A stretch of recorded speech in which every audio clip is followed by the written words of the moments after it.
5 দিনেও সন্ধান মেলেনি ঢাকার নবাবগঞ্জের ব্যবসায়ী বাপন বণিকের। গত বুধবার ঢাকায় ব্যবসার মালামাল কিনতে গিয়ে নিখোঁজ হন তিনি। স্বজনরা জানান 12 ফেব্রুয়ারি সকাল 9টার দিকে নিজের ব্যবসা প্রতিষ্ঠানের মালামাল কিনতে মাঝির কান্দা থেকে নবকলি পরিবহনে ঢাকার উদ্দেশ্যে যাত্রা করেন বাপন। সকাল 11টার পর থেকেই তার মোবাইল ফোন বন্ধ পান তারা। এরপর থেকেই বন্ধই আছে তার মোবাইল ফোনটি। এরপর খোঁজাখুঁজি করেও তার সন্ধান না পাওয়ায় পরদিন নবাবগঞ্জ থানায় জিডি করা হয়েছে।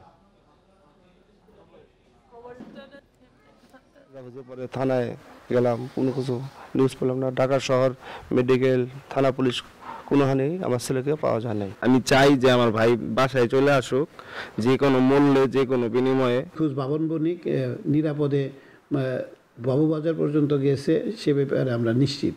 তবে তারপর তিনি কোনো অপরাধী চক্রের হাতে পড়েছেন কিনা সে বিষয়টা আমরা খতিয়ে দেখছি এবং তাকে উদ্ধারের জন্য সর্বাত্মক